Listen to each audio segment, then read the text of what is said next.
ለያዕቆብ ነገድ ሚካኤል ለእስራኤል ሚካኤል ጠባቂያቸው ሚካኤል መልአከ ኃይል ሚካኤል ፍቅርን አድለን ምሕረትን ቅዱስ ሚካኤል የእኛ አባት ሰላም አድለን ምሕረትን ቅዱስ ሚካኤል የእኛ አባት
ለሊቀ ስዩማን ዘማሪ ጽጌ አስተራይ እግዚአብሔር አምላካችን ዝማሬ መላእክትን ያሰማልን፣ ዝማሬ መላእክትን ያሰማልን፣ የአገልግሎት ዘመን ይባርክልን። በቀጥታ ወስዳችሁ ወደ ትምህርተ ወንጌል ነው።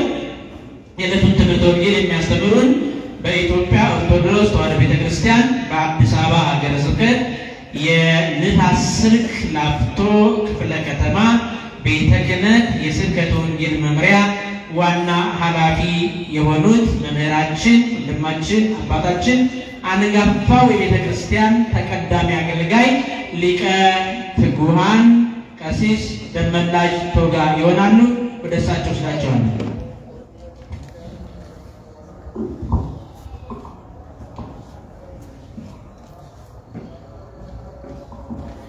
በስመ አብ ወወልድ ወመንፈስ መንፈስ ቅዱስ አሐዱ አምላክ አሜን። ስብሐተ መላእክት እንዘይብሉ በአርያም ቅዱስ ቅዱስ ቅዱስ እግዚአብሔር ጸባኦት ፍጹም ምሉእ ሰማያተ ወምድረ ቅድሳተ ስብሐቲከ። ምስጋናን በሰማይና በምድር የመላ ቅዱስ ቅዱስ ቅዱስ ተብለህ በላይ በሰማይ በቅዱሳን መላእክት በታች በምድር በእኛ በሰው ልጆች የምትመሰገን ቅዱሰ ባህሪ ልዑለ ባህሪ አምላካችን እግዚአብሔር ሆይ በምህረት ጠብቀህ በጸጋ ጎብኝተህ ለዚህ ታላቅ የበረከት ዕለት ስላደረስከን ስምህ ለዘላለም የተመሰገነ ይሁን። ለቃል መውረድ ለሥጋ ዕርገት ምክንያት የሆነች አፍጣሪተ ረድኤት ሰዓሊተ ምሕረት ምዕራገ ጸሎት እመ አምላክ ወላዲተ አምላክ ድንግል ማርያም ጣዕሟ ከአንደበታችን ፍቅሯ በልቦናችን ይደርብን። በሰማይ ሰራዊት ሆነው እግዚአብሔርን ከሚያገለግሉ ታላቁ ሊቀ መላእክት ቅዱስ ሚካኤል አማላጅነቱ ፍቅሩና በረከቱ ለሁላችንም ይትረፈን። እጅግ የምንወደው ወንድማችን መምህር ምስክር በኢትዮጵያ ኦርቶዶክስ ተዋሕዶ ቤተክርስቲያን የአየር ጤና ቅድስተ ቅዱሳን ቅድስት ኪዳነ ምሕረት ካቴድራል የስብከተ ወንጌል ኃላፊ፣ ክቡራን የዚህ ታላቅ ካቴድራል የሐዲሳት የብሉያት የመጽሐፍት ትርጓሜ መምህራን፣ መምህራነ ወንጌል፣ በዝማሬ አገልግሎት ያገለገለን ወንድማችን ዘማሪ ሊቀ ስዩማን ጽጌ አስተራዬ፣ እንደዚሁም በመሳሪያ ዕቃ እግዚአብሔርን ያገለገለ ወንድማችን በዚህ ምሽት ለነፍሳችሁ እረፍት ለሥጋችሁ በረከት ናፍቃችሁ በቅዱሱ የእግዚአብሔር ዙፋን የተሰበሰባችሁ በማይመች ሁኔታ ውስጥ የሚመቸውን አምላካችሁን የናፈቃችሁ መከራ ያላገዳችሁ እውነተኛ የእግዚአብሔር ተገልጋዮች በረከት ተቀባዮች ሆናችሁ በዚህ ቅዱስ ስፍራ የተገኛችሁ ኦርቶዶክሳውያን አባቶቼ ምዕመናን፣ ኦርቶዶክሳውያት እናቶቼ ምዕመናት፣ ሁላችሁም የእግዚአብሔር ልጆች እንደምን አመሻችሁ? እንደምን ሰነበታችሁ? እንደምን ዋላችሁ? እግዚአብሔር ይመስገን ብለን ስሙን እንድንጠራ አንደበታችንን ለምስጋና ሕይወታችንን ለቅድስና መርጦ ፈልጎ የጠራን ያከበረን የወደደን አምላካችን እግዚአብሔር ክብር ምስጋና ይግባው። ያው የሞኝ ለቅሶ መልሶ መልሶ ይባላል። ዛሬ ጠዋት የነበረውን ሰፊ የታላቁ መልአክ የቅዱስ ሚካኤልን እርዳታ በስፋት ተምራችኋል። በየሄዳችሁበት አድባራት ከኔም ጋር የምንቆየው በጣም አጠር ላለ ደቂቃ ስለ ሊቀ መላእክት ቅዱስ ሚካኤል የተጻፈ የመጽሐፍ ቅዱስ ሐሳብ የትምህርታችን መነሻ አድርገን የመላእክትን እርዳታ ጥበቃና አገልግሎት ለተወሰነ ደቂቃዎች እንመለከታለን። እግዚአብሔር መንፈስ ቅዱስ ሁላችንንም በጥበብ በሞገስ በማስተዋል እንድንናገርና እንድንሰማ የእሱ ቸርነት ሁላችንንም ያግዘን። እንደ እግዚአብሔር መልካም ፈቃድ የምንማረው የመጽሐፍ ቅዱስ ክፍል በትንቢተ ዳንኤል ምዕራፍ 10 ቁጥር 13 ላይ ያለውን የእግዚአብሔር ቃል ከዋነኞቹ አለቆች አንዱ ሚካኤል ሊረዳኝ መጣ ይላል። እስኪ ሁላችንም ቃሉን እንበለው። ከዋነኞቹ በሉስ ድገሙት አንዴ። አለቆች አንዱ ሚካኤል ሊረዳኝ መጣ። ማን? የትኞቹ አለቆች? ምን ሊያደርገን? ምን አለ? መጣ። በዚህ ርዕስ ጥቂት እንቆያለን። በተለይ የመጽሐፉን ጥቅል አውድ ማየት ያስፈልጋል። የትንቢተ ዳንኤል በተለይ በፋርስ በባቢሎን የነበሩ የተበተኑ እስራኤላውያንን የመምከርና በባቢሎንና በዙሪያዋ ያሉ ሰዎች ወደ እግዚአብሔር ምሕረትና ቅድስና እንዲመጡ የተጻፈ መጽሐፍ።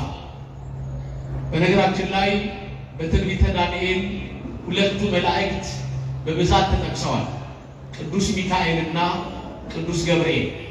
ትንቢተ ዳንኤል ምዕራፍ 3ን ስትመለከቱ በናቡከደነጾር ዘመን በእምነት የበረቱ በቅድስና የጸኑ 4 ሰዎች መካከል አንዱ ዳንኤል ነው።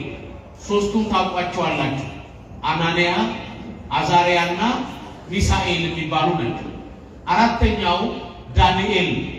ዳንኤል ማለት የቃሉ ትርጉም እግዚአብሔር ዳኛ ነው፣ እግዚአብሔር ፈራጅ ነው ማለት ነው። እግዚአብሔር ምንድን ነው? ዳኛ ነው። እግዚአብሔር ፈራጅ ነው። እውነት ነው። እግዚአብሔር ይፍረድልን። ፍትህ ተዛብቷል፣ ዳኝነት ጠፍቷል። ሰዎች በብዙ ሁኔታዎች ውስጥ ሆነው ይንገላታሉ። በሚያውቁትም ይሁን በማያውቁት ጉዳይ ውስጣቸው የተጨነቀ ረፍት ያጡ ብዙ ሰዎች አሉ። እውነተኛው ዳኛ እግዚአብሔር ይፍረድልን።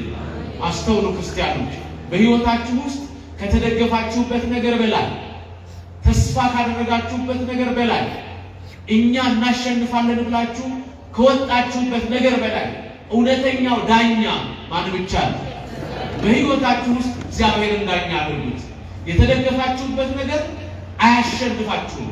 በተለይ እኛ የምንደገፍባቸው ነገሮች የሸንበቆ ድጋፎች ናቸው። ሀብትም ቢሆን ዘመንና ሁኔታ ጊዜና አጋጣሚ ያጠፋዋል። ስልጣንም ቢሆን በዘመን በጊዜና በሁኔታ ይወደቃል። ከስልጣን የመውረድ ጉዳዮች አሉ። በዘመኑና በስልጣኑ በኃይሉና በችሎቱ አሸናፊ ሕያው ማን ብቻ? ክብር ለእሱ ለአምላካችን ለእግዚአብሔር ይሁን።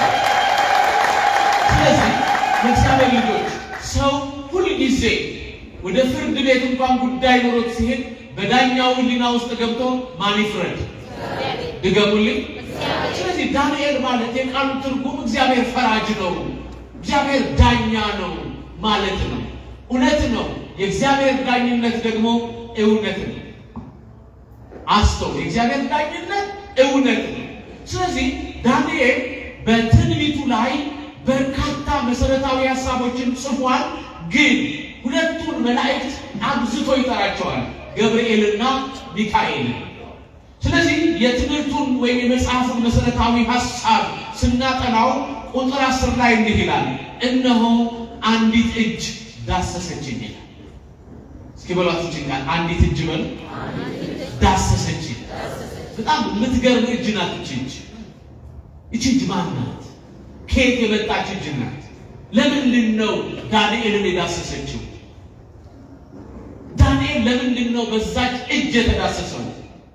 ያቺ እጅ የማን እጅ ናት? የእግዚአብሔር እጅ ናት። የማን እጅ ናት? የእግዚአብሔር እጅ ብለን ከዳንኤል ዘመን በኋላ ወደ ኋላ ስንመጣ የ500 ዓመት ልዩነት አለ በዳንኤልና በክርስቶስ መካከል። በማንና በማን አልኳችሁ? በዳንኤልና በክርስቶስ መካከል የ500 ዓመት ልዩነት አለ። ግን ዳንኤል ስለ አንድ እጅ ያወራል። ስለምን እጅ ያወራል? ስለ አንዲት እጅ ያወራል። ያቺ እጅ የኢየሱስ ክርስቶስ እጅ ናት። የማን እጅ ናት? ምክንያቱም ኢየሱስ ክርስቶስ ራሱ እጅ ተብሎ ይጠራል። ምን ተብሎ ይጠራል? እጅ። በመጽሐፍ እዱ መዝራዕቱ ክንዱ ለአብ ይባላል። ኢየሱስ ክርስቶስ ዳሰሰችኝ ነው የሚለው። በጣም የሚገርመው ያችን እጅ በስፋት ይገልጣታል። እናንበው በደንብ አድርገን። ያችን እጅ አለ አቆመችኝ ይላል። ምን አለች? አቆመችኝ ይላል። እውነት ነው። የ5500 ዘመን በአዳምና በልጅ ልጆቹ የመጣው መርገም፣ ዕዳ፣ ፈተና፣ ስቃይ፣ እንግልት ያቆመው አዳምን ከፍ ያደረገው ያበረታው ያጸናው ከሰማይ የወረደው እውነተኛው የእግዚአብሔር እጅ ኢየሱስ ክርስቶስ ነው። ክብር ምስጋና ለእሱ ይሁን። ይሄ እጅ ለኔ ያስፈልገኛል፣ ይሄ እጅ ለእናንተ ያስፈልጋችኋል። ይሄ እጅ ለቤተክርስቲያን ያስፈልጋታል። ይሄ እጅ ነው ልብ አድርጎ የእግዚአብሔር ልጆች፣ ይሄ እጅ ነው የሁላችንንም ታሪክ ጽፎ የያዘው። ይሄ እጅ የሁላችንንም ታሪክ ምን አድርጎ ይዞታል? ጽፎ ይዟል። ለዚህ ነው ኢሳይያስ እንዲህ ይላል፣ በእጄ መዳፍ ላይ ቀርጫችኋለሁ ይላል። እስኪ ሁላችሁ ይህን ቃል በሉ፣ በእጄ መዳፍ ላይ በሉ፣ ቀርጫችኋለሁ። እስኪ ዝም ብላችሁ አስቡ። እጅ ላይ ያለ ነገር ሁልጊዜ ይታያል። እግዚአብሔርን ሁልጊዜ ያያል። የሰማችሁ? ሁልጊዜ ተስፋ ሳይቆርጥ ያውም ከጨቀየ ማንነታችን ጋር ያየናል። በፍቅር ያየናል፣ በምህረት ያየናል፣ በይቅርታ ያየናል። እሱ ብቻ መሰላችሁ? ስማችንን ብቻ ሳይሆን መልካችንን ሁሉ ጽፏል እጁ ላይ። ምናችንን አልኩት? ድገሙልኝ። መልካችን እግዚአብሔር እጅ ላይ አለ። መልካችን የክርስቶስ እጅ ላይ አለ። እዚህ ላይ ተዋል። አንድ ጊዜ ቀራንዮ ጋር እንሂድ። ያችን እጅ አስቧት። ጎኑ ሲወጋ ሰውነቱ 6666 ጅራፍ ሲገረፍ ከሰውነቱ ላይ ስጋው እየተቆረሰ ሲወድቅ ደሙ ሲፈስ አስቡትና ልክ የመጨረሻው ከግርፋት መጨረሻ በኋላ ያለውን ስቅላት አስቡት። መስቀል ላይ ያለውን መከራዩ ልክ ሚስማሩ እጁ ላይ ይገባል። በተለይ እጆቹ ላይ ይገባል ሚስማሮች፣ በግራም በቀኙም እጆቹ ላይ ሚስማር ይገባል። ይሄ ሚስማር እኔና እናንተ እንደምናስበው አይነት 6 ቁጥር 12 ቁጥር እንደምንለው አይነት ሚስማር አይደለም። አይሁድ ለክርስቶስ በሚመች ሁኔታ ያዘጋጁት ሚስማር ነው። ለየት ያለ ሚስማር ነው። በጣም የሚገርመው የኔና የእናንተን መልክ እጁ ላይ ጽፏል፣ እጁ ላይ ስለዋል። ለዚህ ነው ኢሳይያስ በእጄ መዳፍ ላይ ቀርጫችኋለሁ ያለው። ሲውላችሁ በሉ፣ በእጄ መዳፍ ላይ በሉ፣ ድገሙት፣ ቀርጫችኋለሁ። አሁን ይህ ማለት ምን ማለት ነው? በጥንት ዘመን አንድ ጽሑፍ ለመጻፍ 3 ነገሮች ያስፈልጋሉ። አንደኛ ቀለም፣ ሁለተኛ ብራና ከፍየል ቆዳ የሚሰራ፣ ሶስተኛ መቃ ያስፈልጋል። በመቃው ቀለሙ እየተጠቀሰ ምን ላይ ይጻፋል? ብራናው ላይ ይጻፋል። ክርስቶስ እጁን የኔና የናንተን መልክ ለመሳል እጁን ብራና አደረገው። እጁን ምን አደረገው? ብራና አደረገው። ከእጁ ላይ የሚፈሰውን ደም ቀለም አደረገው። እጁ ላይ የገባውን ሚስማር መቃ አደረገውና የሁላችንን መልክና ስም በእጁ መዳፍ ላይ ጻፈ። ክብር ምስጋና ለእሱ ይሁን። ስለዚህ ይህች እጅ ናት ዳንኤልን ያበረታችው። ዳሰሰኝ፣ ያዘኝ፣ ቁም አለኝ፣ ቆምኩ አለ። ከዛ በረታው አለ። ምን አልኩኝ አለ? በረታው። እዩት፣ ተመልከቱት። አንዲት እጅ ዳሰሰች፣ በጉልበቴና በእጄ አቆመች። ይቺ እጅ አለ እጅግ የተወደድክ ሰው ሆይ ዳንኤል ዛሬ ወደ አንተ ተልኬያለሁና አንተ አትፍራ፣ በግርማ ቃል አስተውል፣ ቀጥ ብለህ ቁም አለኝ። ቀጥ ብለህ ቁም አለኝ። አስተውል። ይሄንን ዲያሎግ ወይም ንግግርና የቃል ምልልስ ካደረጉ በኋላ ዳንኤል ባልጠበቀው ባልጠረጠረው ሰዓት እግዚአብሔር ለዳንኤል መልአኩን ይልክለታል። መልአኩን እንዲህ ይላል፣ ከዋነኞቹ አለቆች ይላል። ስለዚህ ዋነኞቹ አለቆች ከሚባሉት የመጀመሪያው አለቃ ቅዱስ ሚካኤል። ስለዚህ ሊቀ መላእክት ይባላል ቅዱስ ሚካኤል። ብዙ ጊዜ ቅዱስ ሚካኤልን የምናውቀው በምህረት ነው፣ በይቅር ባይነት ነው፣ በርኅራኄ ነው።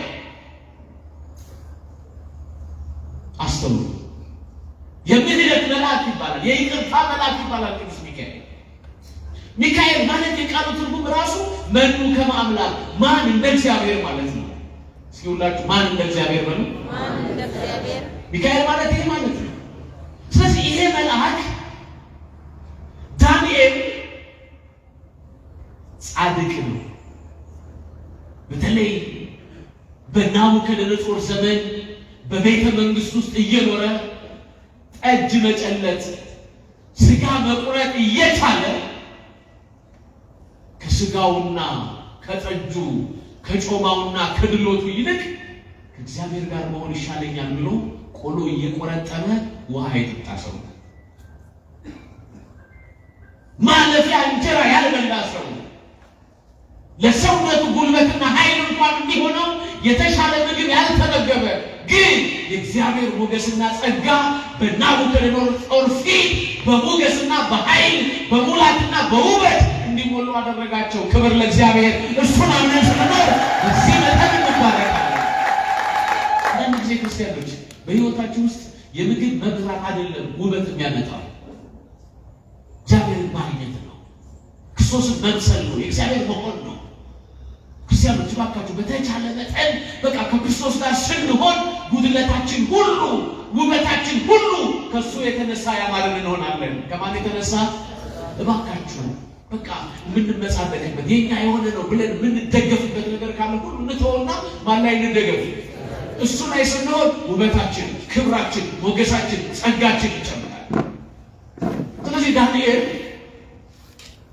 በዛ የጽድቅ ሕይወት ውስጥ እየኖረ ግን ያቃተው የከበደው የቸገረው ነገር ስላለ እግዚአብሔር ለዳንኤል መልአኩን ላከለት።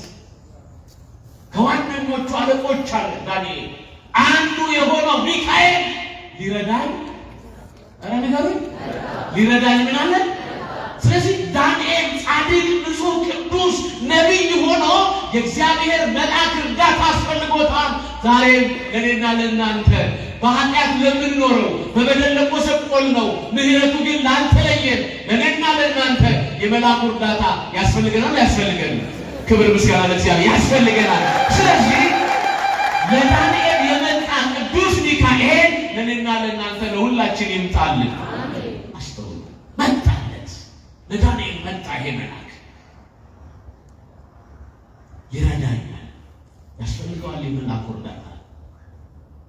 ምክንያቱም በጣም ከላይ ያነበብኩትን በደንብ አድርጋችሁ ካስተዋላችሁት የሚገርም እኮ ነው። ዳሰሰኝ አለ፣ አበረታኝ አለ፣ ቁም አለኝ፣ እኔ ምን አንተዋለ ቆምኩኝ አለ። አሁን የመቆም ጉዳይ ምን ያህል ብርቱነት እንደሆነ ታያላችሁ። አስተውሉ ክርስቲያኖች።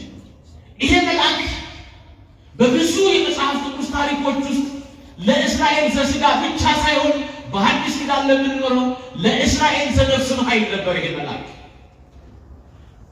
ይሄ መልአክ ድካም የለበትም።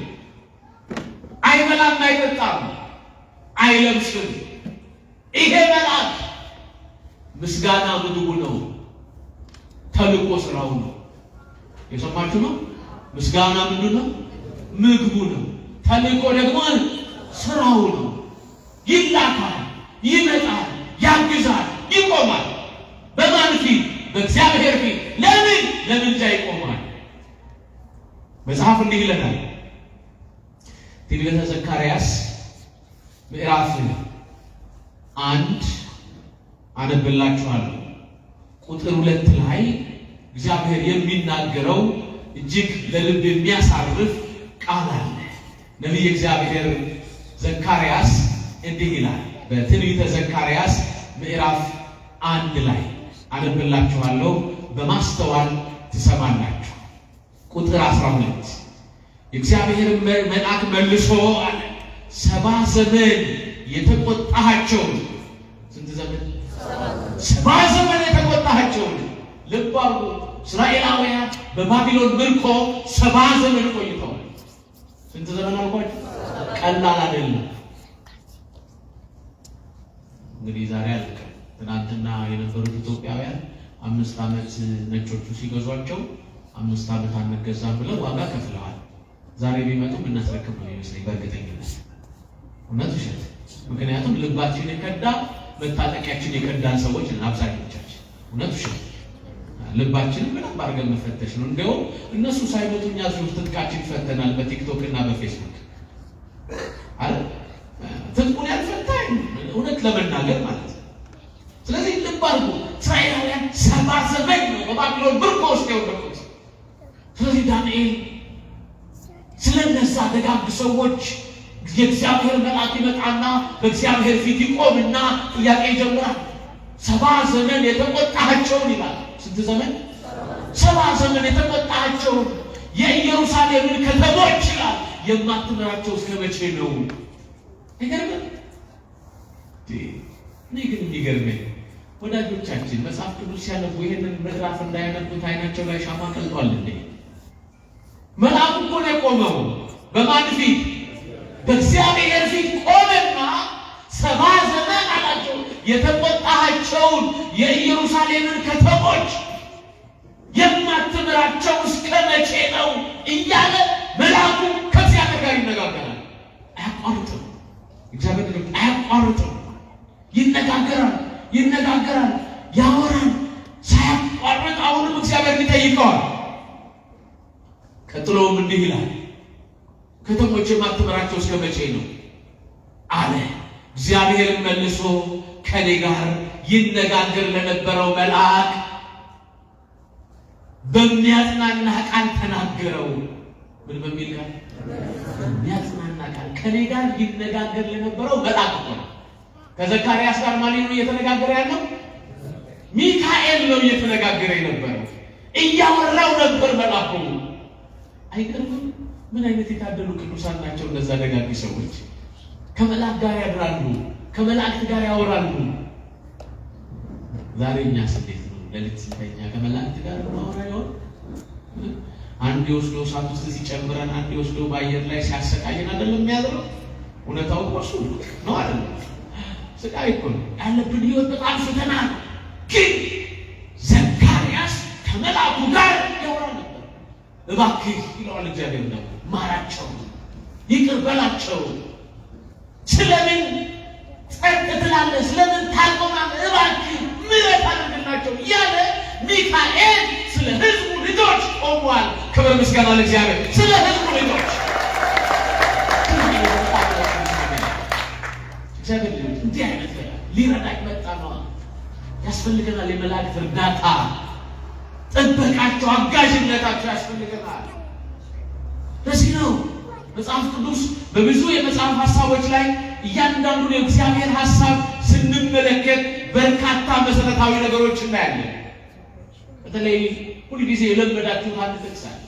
እስራኤላውያን ከግብፅ ባርነት ነፃ ከወጡ በኋላ እግዚአብሔር መልአክ በፊታቸው ይሄድ ነበር። በምናቸው? በፊታቸው ይሄድ ነበር። ዘጸአት ኦሪት ዘጸአት ምዕራፍ 23 ቁጥር 20 ላይ በመንገድ ይጠብቅ ዘንድ በምን አስተውሉ። በነገራችን ላይ ዛሬ በዓሉን ያከበርንለት አንድ ሚካኤል የረዳውና ያገዘው ሰው አለ። ማነው እሱ? ባህራን ነው እሱ። ባህራን ነው ሲያስቡት ነው ብላችሁ ሚካኤል እኮ ነው ከፊት የሄደለት።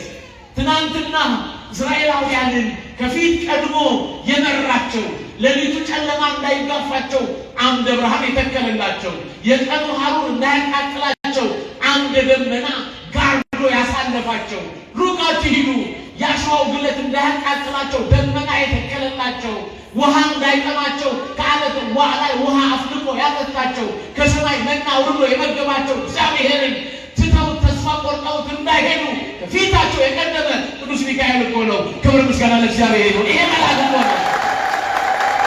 ለዚህ ነው ቃል ቅዱስ መጽሐፍ በመንገድህ ይጠብቅህ ዘንድ በምን የእግዚአብሔር ልጆች በመንገዳችን የእግዚአብሔር መልአክ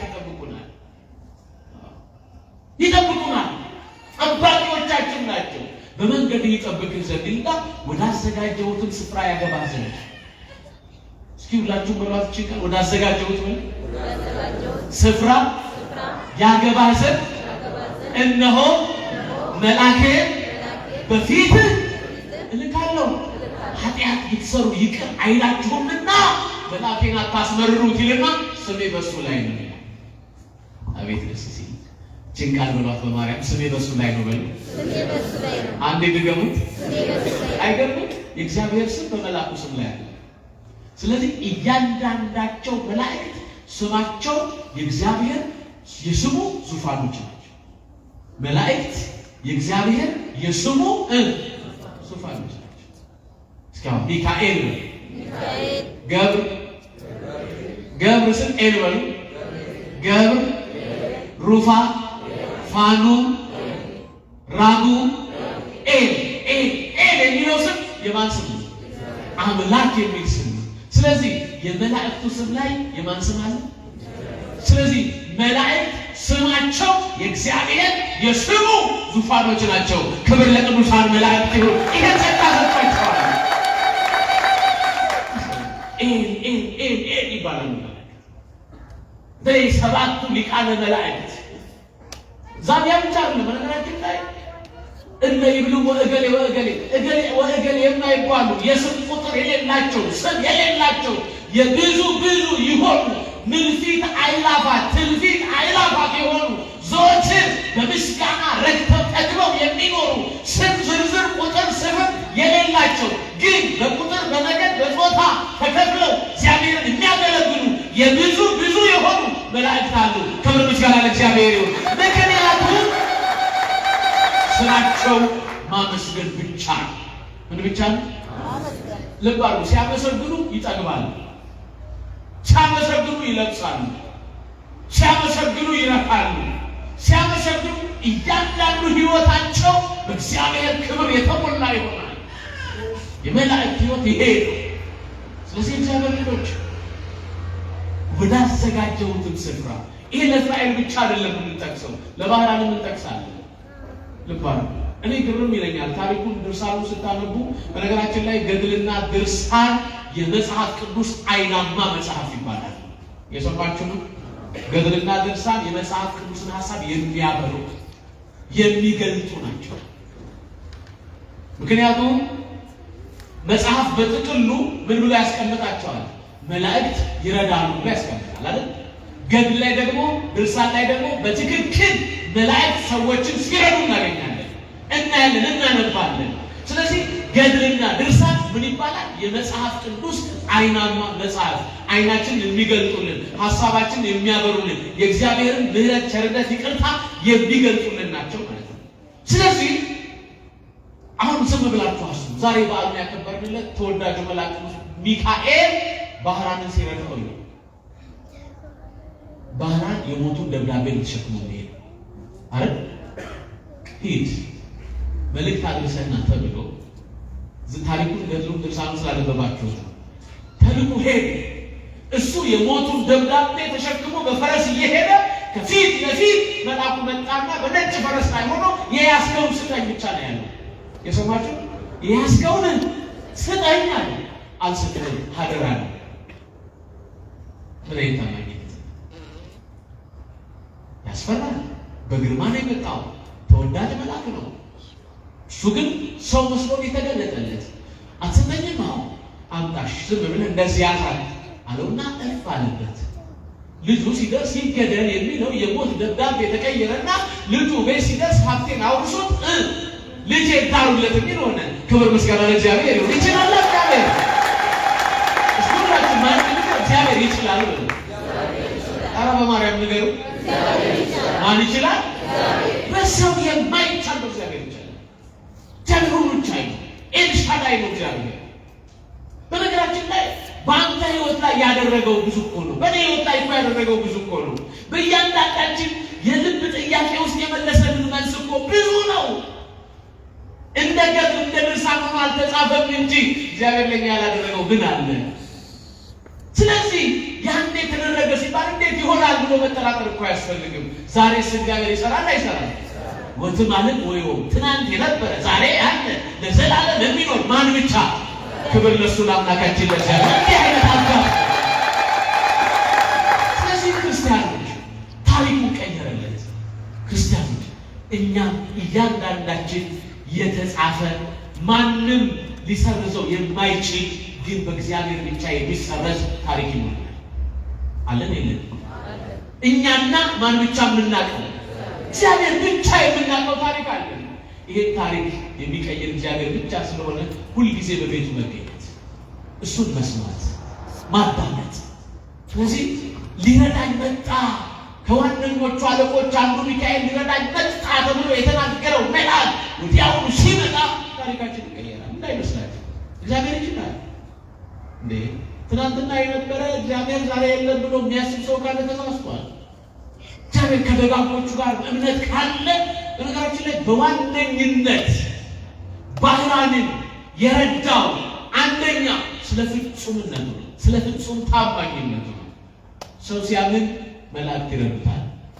ምን ሲል ማንን ሲያምን? እግዚአብሔርን ሲያምን ማን ይረዳዋል?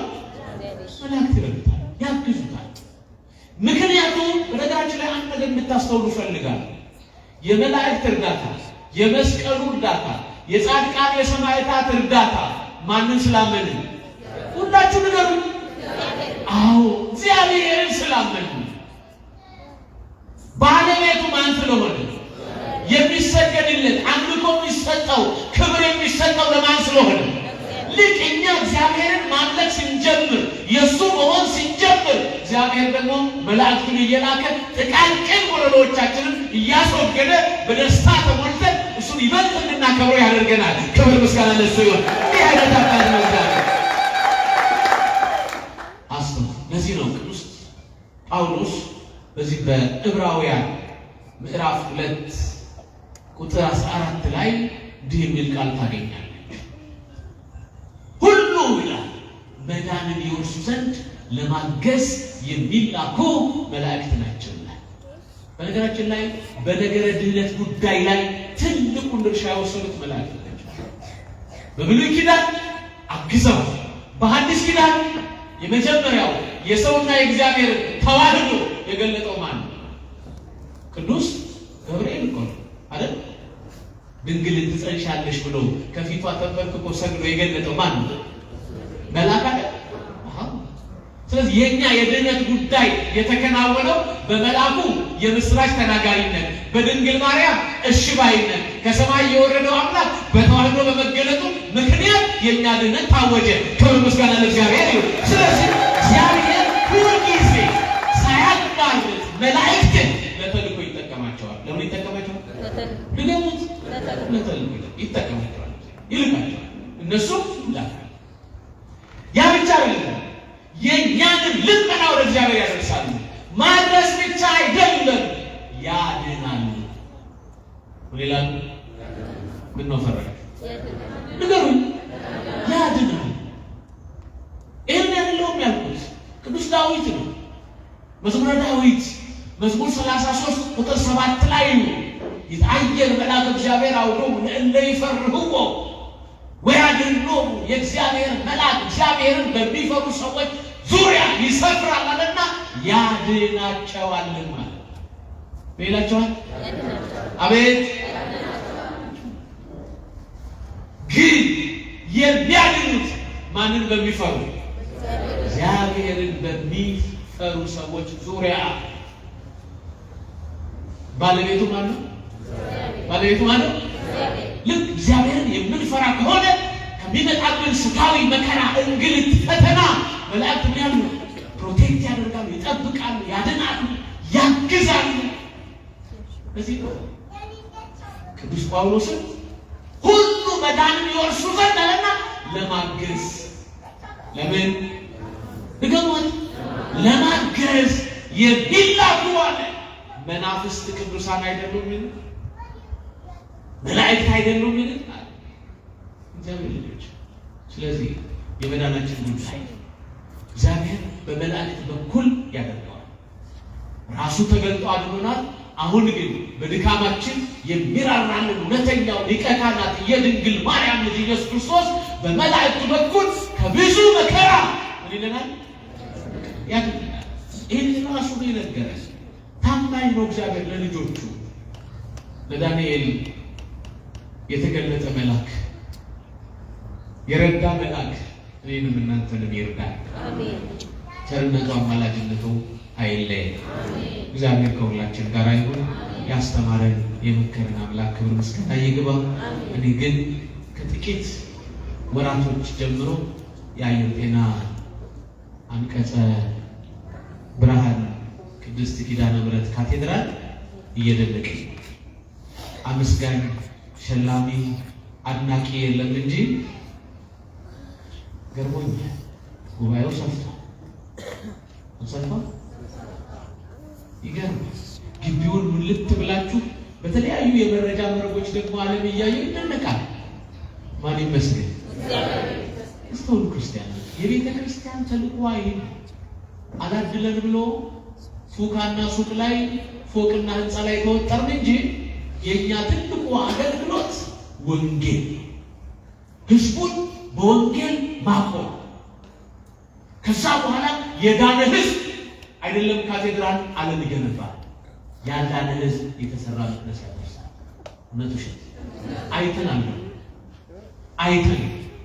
በትክክል ወንጌሉን ስላላዳረስ ነው ስንት አብያተ ክርስቲያናት ተቃጠሉ፣ ስንት ካህናት እንደ ጧፍ ቀለጡ።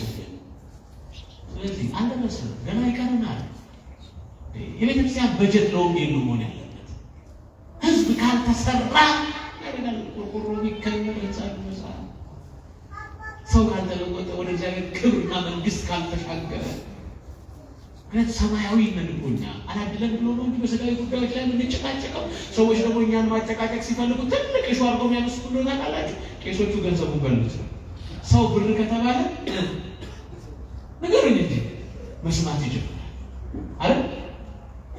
ዶግማ ተበላሸ፣ ቀኖና ተሳሳተ ብሎ እኮ ብቻ ይሄ እውነት ይሸጥ ብዙ ጊዜ በየቤተክርስቲያኑ የሚነሱ ፈተናዎችና ስቃዮች እነሱ ናቸው። አቤት ራሱ እግዚአብሔር ምን እንዳለ ታውቃላችሁ? ለሁለት ጌቶች መገዛት አትችሉም። ለማንና ለማን አለ? ለገንዘብና ንገሩኝ እንጂ ለገንዘብና አንዱ ጌታ ገንዘብ ነው ማለት ነው። ሰውን የሚያፋጅ፣ ዓለምን የሚያጠፋ፣ ባልና ሚስት የሚያጣላ፣ ትዳር የሚፈታ፣ መንግስትን ከህዝብ፣ ህዝብን ከመንግስት ረፍት የሚነሳ ምንድን ነው እሱ? ስለዚህ አሁን ልባችን እያረፈ ነው። እጅግ ደስ ይላል። እውነት መምህር ምስክር፣ መምህራነ ወንጌል ሁላችሁ በአቋም ለወንጌል አገልግሎት ስለተሰለፋችሁ እስኪ አንድ ጊዜ እግዚአብሔርን አመስግኑት። እኔ ከጥቂት ጊዜ በኋላ ወደ ኢንተርኔት ስለመጣሁ እናንተ አታዩኝም። ያው ህዝቡ መሀል ቆሜ ሰምቼ ተምሬ ርፍ ብዬ ወደ ቤት ይገባል። ለእኔ ወንጌል አያስፈልግም። በነገራችን ላይ በረከታቸው የደረሰን ብፁዕ አቡነ መርዓ ክርስቶስ ያስተምሩን ነበርና ምን ይሉ ነበር መሰላችሁ? የምትናገረውን ስማው። የምትናገረውን ድገሙት እስኪ። ምክንያቱም ሰው የሚናገረውን መስማት ካልቻለ ሌላውን ቢያስተምር ትርጉም የለውም። እራሱ መጀመሪያ መስማት አለበት። ልቡን ከእግዚአብሔር ጋር ከቃሉ ጋር ማዋሃድ መቻል አለበት። ብፁዕ አቡነ ጎርጎርዮስ ደግሞ ከመስበክህ በፊት ንባቡ አንተን ይስበክህ። አንተ ሳትሰበክ በንባቡ ሰው ለመስበክ አትችል ይሉ ነበር። የእነዚህ አባቶች በረከት ለሁላችን የሚደርስ ያስተማረን የመከረን አምላክ ክብር ምስጋና ይግባው። እጅግ ደስ ይላል። እንግዲህ በእንደዚህ አይነት ሁኔታ ስለተገናኘን ደስ ብሎኛል። በሚመችም በማይመችም ሁኔታ ውስጥ ማን ይመስገን? እግዚአብሔር የተመሰገነ ይሁን። ግን ደስ ብሎኛል። ብርቱ ምዕመናን ናችሁ። ዝናቡ ይከብዳል፣ ቅዝቃዜው ከባድ ነው። ግን እግዚአብሔር ጋር ከሆኑ ብርዱም ቅዝቃዜውም ያልፋል። እኔ ይገርመኛል። አሁን በዚህ ሰዓት እኛ እዚህ ተቀምጠን እየቀዘቀዘ ነው፣ እጃችን ቆፈን እያለው ነው። ግን በዚህ ሰዓት ደግሞ ሸራ ለብሰው የሚተኙ ሰዎች እንዳሉ አስቡ። ጎርፍ የሚሄድባቸው እንዳሉ ደግሞ አስቡ። እኔ ይገርመኛል። የእግዚአብሔር ጥበቃ እብድ የሚጠብቅ መልአክ እንዳለ ግን ታውቃላችሁ? ስራው የመልአኩ እብድ ነው የሚጠብቀው። ስራው ምኖችን መጠበቅ ነው። ንገሩ። አሁን ልባችሁ እናንተ 3 ቀን ያደረ ምግብ ብትበሉ ምን ትታመማላችሁ? ታይፎይድ አይደል ወይ? ታይፈስ ከባድ ያለን ታይፎይድ ግድ። እነሱ ግን ከገንዳ ላይ በልተው 4 ቀን ያደረኛ ተርፎን አድርገን ይጣለው በልተው ምን አይላቸው? መልአኩ ክፉን እያወጣ ያንን እንዲበሉና በሕይወት እንዲኖሩ ያላቸው። ምን ያህል እግዚአብሔር ለፍጥረታቱ እንደሚያስባስቡ። ለዚህ ነው እዛ የማቴዎስ ወንጌል ምዕራፍ 18 ላይ ከነዚህ ከታናናሾቹ አንዱንስ እንኳን እንዳትንቁ ተጠንቀቁ ይልና መላእክቶቻቸው ዘወትር በሰማያት ያለውን የአባቴን ፊት ያያሉ። ስለዚህ እነዛን ህሙማን የሚጠብቅ ምን አለ ማለት ነው? መልአክ አለ። ስሙ ማን ነው? እግዚአብሔርና እግዚአብሔር መልአክ አለ። ያ መልአክ ስሙ ምን መሰላችሁ? ሰረቃኤል ይባላል። ስራው እብድ መጠበቅ። ሲሰረቃኤል በሉ ድገሙት። ስራው ምንድነው? እብድ መጠበቅ። ምክንያቱም አሁን ጤነኛው ነው እብዱ ግን ጤነኛ ኃጢአት አያስብማ። ያገኘውን ይበላል። ማን ይጠብቀዋል? የቀዘቀዘ አስፋልት ላይ ይተኛል። ብርድ መታኝ የለም። ማን ይመስገን? ስለዚህ እግዚአብሔር ለፍጥረቱ በዚህ ልክ ያስባል። ሁላችንንም በምህረቱ ያስበን። ይቆየን። ስብሐት ለእግዚአብሔር። ድገሙት እስኪ እግዚአብሔር ቢወዳችሁ ሶስት አድርጉት። ያስተማረን የመከረን ልዑለ ባሕርይ እግዚአብሔር አምላካችን ከሁሉም አስቀድሞ ስሙ የተመሰገነ ይሁን። ለመምህራችን በኩረ ትጉሃን ቀሲስ ደመላሽ ቶጋ እግዚአብሔር አምላካችን ቃለ ሕይወት ያሰማልን፣ ቃለ ሕይወት ያሰማልን፣ አስበ መምህራን ያድልልን፣ የአገልግሎት ዘመናቸውን ያስፋልን። እግዚአብሔር አምላካችን እንዲህ አይነት ብርቅዬ የቤተ ክርስቲያን ልጆች አብዝቶ ይስጠን። መልእክቶች አሉ። እነሱም ማክሰኞ እንደሚታወቀው ስርዓተ ቤተ ክርስቲያን ወደ 3 ወር እያጠናቀቅን ነው። በወንድማችን በመምህራችን በመምህር ምስክር ጌታ ነው እየተሰጠ እንዳለ ሁላችሁ ስለምታውቁ ዛሬ ሐሙስን በአየር ጤና በእውነት ነው የምላችሁ ዝናብ እየመታን ከሰፈር ስንመጣ ትመጣላችሁ ብለን አልጠበቅንም። በእውነትም የቤተ ክርስቲያን ድካሟ፣ ልፋቷ፣ ጥረቷ በእናንተ ላይ ፍሬ አፍርቷል። እግዚአብሔርን አመስግኑ። ምክንያቱም ወንጌል የገባው ዝናቡ፣ ዝቃዜው፣ ብርዱ አያስፈራውም። እንዲህ በሚመችም በማይመችም ሁኔታ ቃሉን ለመስማት የተሰጠ ይሆናልና ለቤተ ክርስቲያን እናንተን የሰጠ እግዚአብሔር ስሙ የተመሰገነ ይሁን። በእውነት እጅግ ደስ ይለናል። እንወዳችኋለን፣ እናከብራችኋለን። ምክንያቱም ወዳጅ በሰላሙ ጊዜ ምንም ችግር የለውም ይመጣል አይደለ? በፈተናዋ ጊዜ በቆፈኗ በብርዷ ጊዜ ደግሞ ይፈተንና ይለቃል አይደለ? በእውነት ተፈትናችሁ ያለፋችሁ በወንጌል ነጥራችሁ የወጣችሁ ናችሁ። እግዚአብሔር ይህንን ያበርታችሁ ያቆይላችሁ።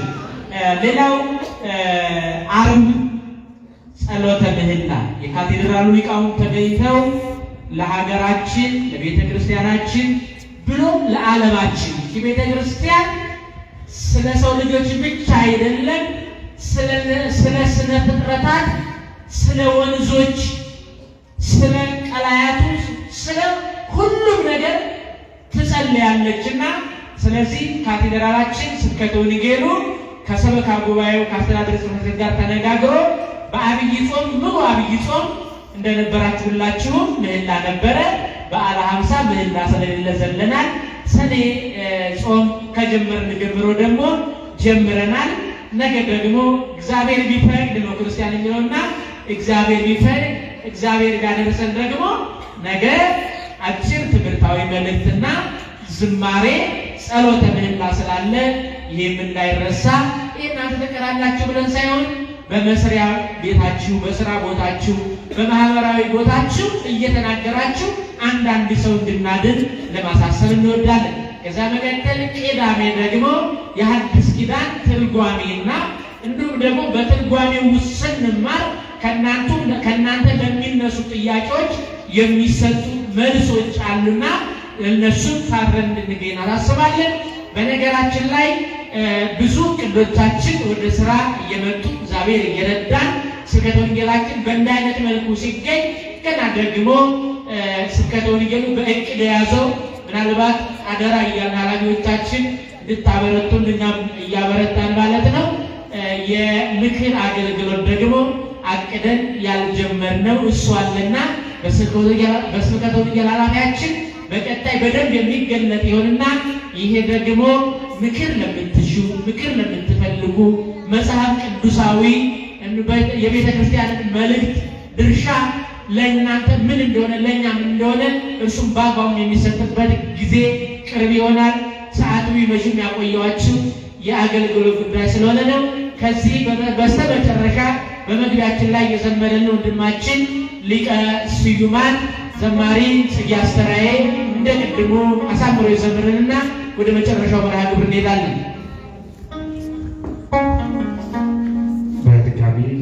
እንደምን አመሻችሁ፣ እንደምን አመሻችሁ።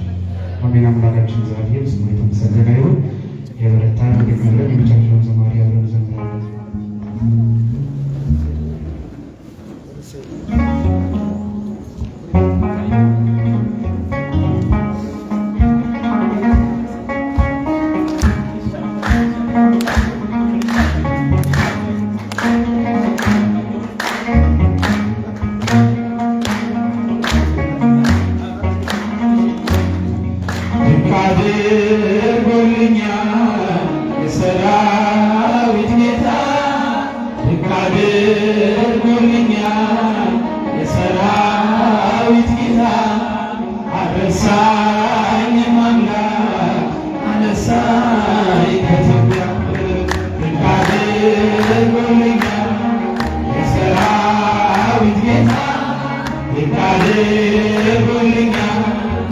የሰራዊት ጌታ አረሳ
እግዚአብሔር አምላካችን ሊቀ ስዩማን ዘማሪ ጽጌ አስተራዬ እግዚአብሔር አምላካችን ዝማሬውን ላይ ታሰማልን። ዝማሬ ታሰማልን። የአገልግሎት ዘመን ይባርክልን፣ በእድሜው ጸጋ ይጠብቅልን። ቅድም ሌሎችን በቅደም ተከተል ነግራችኋለሁ። አንድ የቀረች መልእክት ብትኖር በ15 እና በ16 ጸጋው የበዛላቸው የቅድስት ቤተክርስቲያን ልጆች መምህራንና ዘማሪያን ተጋብዘዋልና ይሄ ደግሞ ታላቅ ጉባኤ ስለሆነ እስኪ በእውነት ነው እንደው እናንተ ትቀራላችሁ ብዬ አልጠብቅም። ቅድም እንዳልኳችሁ በጎረቤት በመስሪያ ቤት በተለያየ ስራ ቦታ ይህንን ጉባኤ እናውጃለን፣ መልእክተኞች እንሆናለን። እስቲ እጃችሁን አውጡ። ለጓደኛ እጃችሁን ከፍ አድርጉት እስኪ። እግዚአብሔር ይስጥልኝ። በሴቶች በኩል ነው እያየ ያለው። እግዚአብሔር ይስጥልኝ። እስቲ ወንዶች ይሄን እጅ ማን አይቶታል? እግዚአብሔር አይቶታል። እናንተ አትቀሩም አይደለ? እንደው በቻላችሁት መልኩ አንዳንድ ሰው ልታመጡ አመስግኑበት። እጃችሁን አመስግኑ እግዚአብሔር። ስለዚህ በ15 በተለይ በ15 በ16 እናታችን ፍለጋ ትመጣላችሁ። 15 ጉባኤው ስለነውና አደራችሁን እንላለን። ከዚህ መቀጠል የተረሳ የቀረ ከሌለ በትምህርተ ወንጌል አጣፍተውና አሳምረው ያስተማሩ መምህራችን በኩረ ትጉሃን ቀሲስ ደመላቸው ጋር ጸሎት ያደርጉልናል። ወደ እሳቸው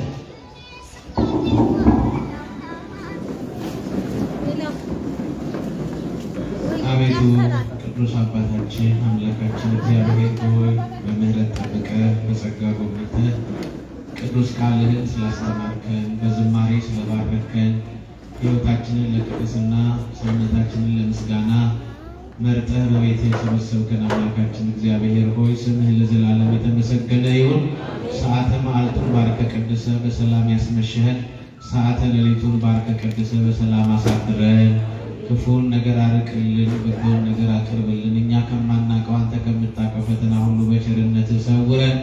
የእናታችን የአማላጃችን የቅድስት ኪዳነ ምሕረት ረድኤቷ በረከቷ አማላጅነቷ የሊቀ መላእክት የቅዱስ ሚካኤል ረድኤት በረከት አማላጅነት ከሁላችን ጋር ይደር።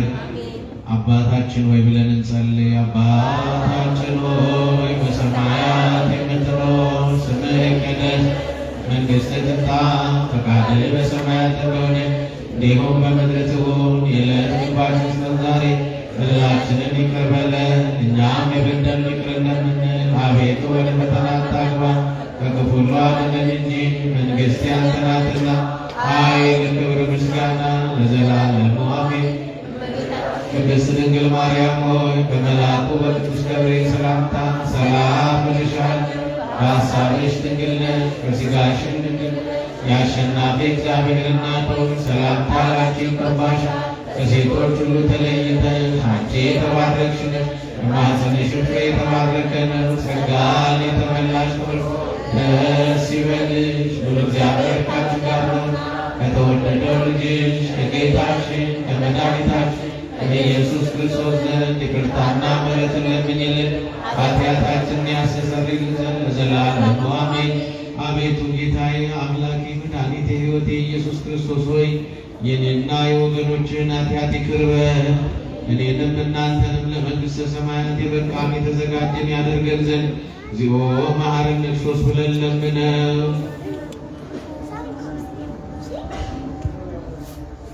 እግዚኦ መሐረነ ክርስቶስ ለእናቱ ስለ ድንግል ማርያም ብሎ ይምረን ዘንድ በእንተ እግዝእትነ ማርያም መሐረነ ክርስቶስ ብለን ለምነው።